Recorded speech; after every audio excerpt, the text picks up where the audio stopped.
क्या नीतीश कुमार के हाथ से जदयू निकल गई है? जदयू को अब कोई और लीड कर रहा है? ये सारे सवाल तब से और ज़्यादा ज़रूरी हो गए जब से कहीं ना कहीं पार्टी के दोनों ही राष्ट्रीय और राज्य समिति या कहा जाए कि कमेटी का गठन हुआ और नाम सामने आए। इसके बाद से कई तरह की चर्चाएं शुरू हो गई। जिनके नाम थे और जिनके नाम नहीं थे उस पर आकलन शुरू हो गया, जोड़ घटाव शुरू हुए और उसके बाद से पार्टी ने इसे बड़ा ही संतुलित और सब धर्म सभी जातियों को समाहित करने वाला और सबसे बेहतरीन अब तक का जो कमेटी है वो बताया। लेकिन बात बड़ी हो गई। उसके बाद चर्चा शुरू हो गई कि आखिर उन लोगों के नाम क्यों नहीं हैं जो पार्टी के स्तंभ हुआ करते थे। सवाल ये भी उठने लगे, चर्चाएं शुरू हो गई, कानाफूसी शुरू हो गई और कई पर्दे उठने लगे। इन्हीं में से कुछ खास नाम थे जिनके इस कमेटी में शामिल नहीं होने को लेकर के भी चर्चाएं शुरू हो गई। ये भी चर्चा शुरू हो गई कि क्या नीतीश कुमार का जदयू में अब नहीं चलता है, तो आखिर फैसले कौन लेता है और इन फैसलों से पार्टी पर क्या असर पड़ेगा। स्थापना काल से ही जदयू के पदाधिकारी रहे केसी त्यागी खुद संगठनिक कार्यों से अलग होना चाहते थे।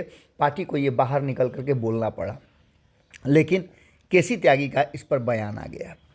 केसी त्यागी सिर्फ अकेले ऐसे शख्स नहीं हैं जो बाहर आकर के और कमेटी में नाम नहीं होने पर अपनी प्रतिक्रिया दे रहे हैं और विदाई का ये अंदाज अच्छा नहीं लगा, पसंद नहीं आया, ये बातें कह रहे हैं। तो अभी कई नाम सामने आने वाले हैं।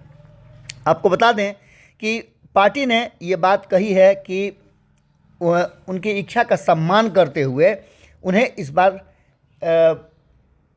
कमेटी में नहीं रखा गया है। इन बातों को लेकर के पद से हटने की सूचना मीडिया से मिलने के बाद केसी त्यागी का जो कहा जा रहा है कि सब्र टूट गया है।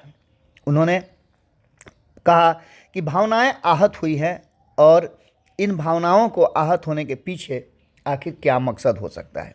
केसी त्यागी पार्टी के मजबूत स्तंभ के रूप में थे, आज भी रहेंगे, ये पार्टी कह रही है। लेकिन राष्ट्रीय महासचिव अफाक अहमद खान ने कहा कि त्यागी के पद से हटने के बारे में मीडिया गलत संदेश प्रसारित कर रही है।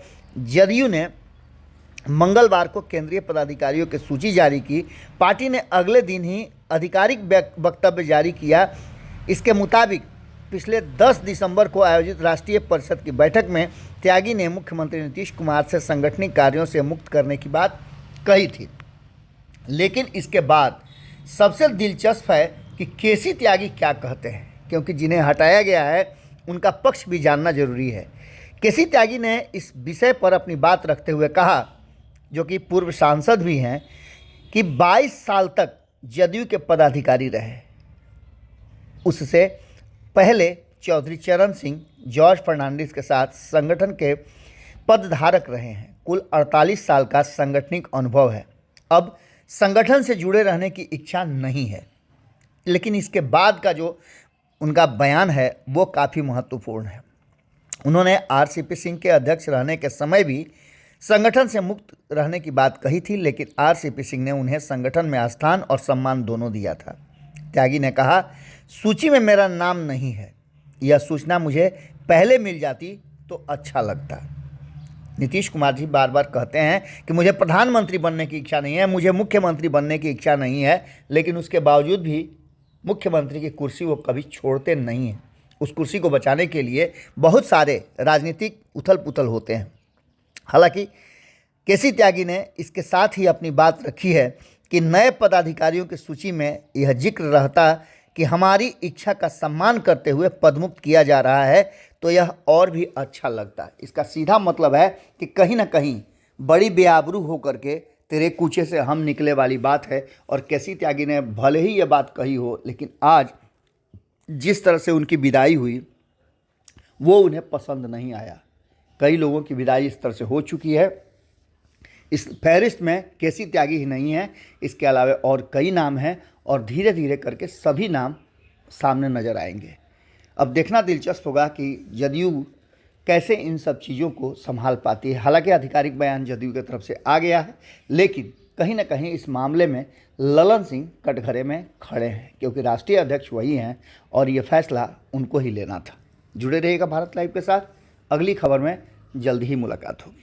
और वह बिहार के राजनीति और बिहारियत से सरोकार रखेनी तो सब्सक्राइब बटन दबा के चैनल के सब्सक्राइब कर ली। ओजे एगो घंटी बा, ओकरा बटन दबा देला से कुल सटीक और मारक खबर रुआ मुफ्त में मिल जाई। अगर रुआ पत्रकारिता के हमनी के नया प्रयोग में सहयोग कर चाहतानी तो ज्वाइन बटन दबा दी। पेटीएम नंबर नोट कर ली 9386816700। धन्यवाद।